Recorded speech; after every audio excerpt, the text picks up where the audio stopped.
The rain had started just before sunset, the kind that turns the city soft and blurred, as if the world itself is trying to forget its own sharp edges. Amina tightened her worn shawl and hurried along the crowded street, her shoes already soaked through. It had been a long shift at the clinic, longer than usual, and all she wanted now was a cup of tea and silence. She almost didn't hear the screech of tires. The crash came a heartbeat later, metal twisting, glass shattering, people shouting. Instinct pulled her forward before thought could catch up.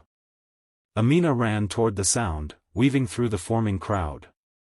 A black car had collided with a delivery truck. The front was crushed, smoke curling into the rain. Someone yelled for help. Someone else shouted to stay back. But Amina was already there. "I'm a nurse," she called, pushing past two men trying to pry open the door. "Move, please." Inside the wreckage, a man lay slumped against the seat, unconscious. Even through the blood and broken glass, there was something striking about him: sharp features, pale skin, dark hair matted against his forehead. He didn't belong to the chaos around him. He looked out of place, like someone dropped into the wrong story. "Careful," she said, her voice steady despite her racing heart. "We need to get him out slowly." Together, they pulled him free just as the ambulance sirens grew louder. Rain soaked them instantly. Amina knelt beside him on the wet pavement, checking his pulse. Weak. But there. "Stay with me," she murmured, though he couldn't hear her. She pressed her scarf against a deep cut on his arm, her hands moving quickly, precisely.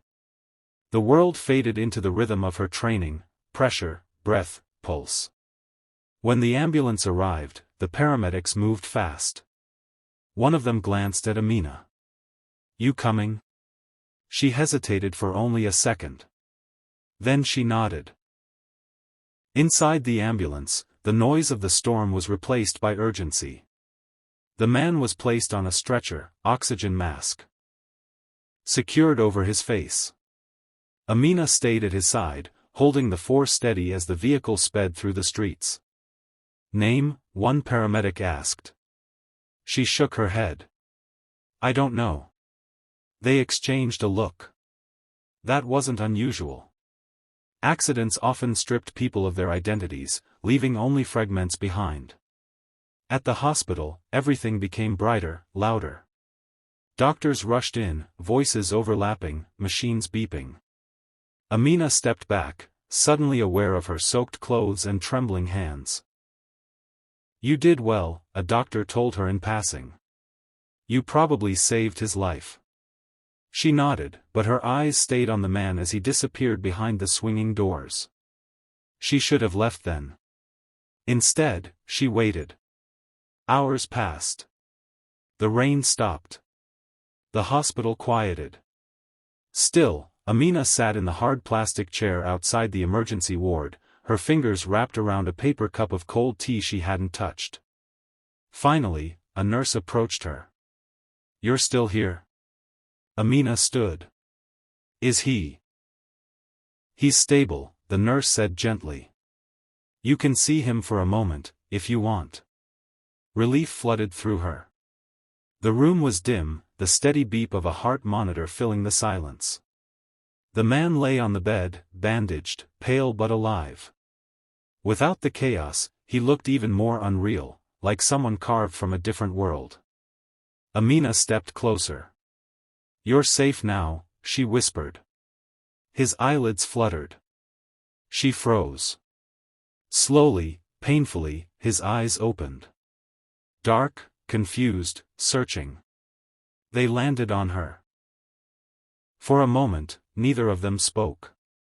Then, in a voice barely above a breath, he said, "Where am I?" "You're in a hospital," she replied softly. "You were in an accident." He frowned slightly, as if trying to piece together a memory that refused to come.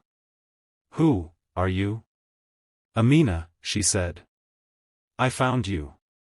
Something in his gaze shifted, gratitude, perhaps, or simply recognition of the one familiar thing in an unfamiliar world. Thank you, he whispered, before exhaustion pulled him back under. Amina didn't realize she was smiling until she felt it. The next morning, the hospital was buzzing in a way she had never seen before. Security guards lined the corridors. Staff whispered in hushed, excited tones. Something was happening. She caught a fragment of conversation as she walked in. Royal family. No one knew he was here. The prince himself. Amina stopped. Her heart skipped. No, she murmured to herself. That can't be. But deep down, she already knew. When she reached his room, 2 guards stood outside. They eyed her carefully. I was the one who brought him in, she explained. One of them nodded after a moment and stepped aside. Inside, the room had changed. Fresh flowers sat on the table. Expensive suits replaced hospital staff at the edges of the space. And beside the bed stood a man in formal attire, his posture rigid, his expression controlled. The stranger on the bed, no, the prince, looked at her as she entered. Recognition lit his eyes. You came back, he said, his voice stronger now. Amina felt suddenly out of place, her simple clothes a stark contrast to the polished world around him. I just wanted to see if you were okay, she replied. The man beside the bed cleared his throat. Your Highness, we need to. It can wait, the prince said firmly.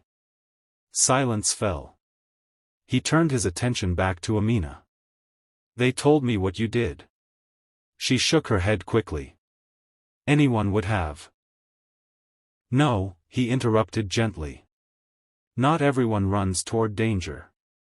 She didn't know what to say to that. He studied her for a moment, as if trying to understand something beyond her words. You didn't know who I was. No. And you helped me anyway. Amina met his gaze. You were hurt. That was enough. Something softened in his expression, something unguarded. Then I owe you more than I can repay, he said quietly. Days turned into weeks. Amina returned to her routine, but life refused to return to normal. News spread quickly. The story of the unknown nurse who saved a prince became something people talked about in markets, in homes, in passing conversations. And then, one afternoon, a car stopped outside her small house. A man stepped out, dressed impeccably. The prince would like to see you, he said. She hesitated.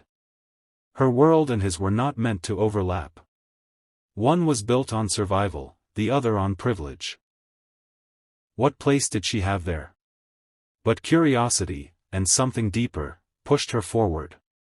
The palace was everything she had imagined and more. Grand, intimidating, distant. Yet when she saw him again, sitting by a window with sunlight falling across his face, he looked, the same. Human. You came, he said, a hint of a smile on his lips. You asked, she replied. He laughed softly. That's not something people usually say to me. They talked. At first, it was simple. Questions about her work, her life, the clinic. Then it became something else. Conversation stretched longer, deeper. He asked about things no one had ever asked her before. He listened. Really listened. And in return, he told her about the weight of expectations, the loneliness behind titles, the quiet longing to be seen as something more than a symbol. Days turned into more visits. More conversations. More moments where their worlds seemed to blur at the edges. One evening, as the sun dipped below the horizon, he looked at her and said, You changed something in me. Amina felt her breath catch. How? You reminded me that kindness doesn't care about status, he said. That it doesn't ask who someone is before it chooses to help. She smiled faintly. That's because kindness isn't about who they are. It's about who you are. He held her gaze. And who are you? he asked softly. Amina hesitated, then answered honestly. Someone who just happened to be in the right place at the right time. He shook his head. No, he said. Someone who chose to stop. To stay. To care. Silence settled between them, but it wasn't empty. It was full of everything neither of them had yet said. Amina had never imagined that a single moment, a decision to run toward an accident instead of away, would change her life so completely. She had never imagined that the stranger on the stretcher would be a prince. And she certainly had never imagined that, in saving his life, she might find her own transformed in return. But life, she realized, had a way of unfolding in the most unexpected ways. All it took was one act of kindness.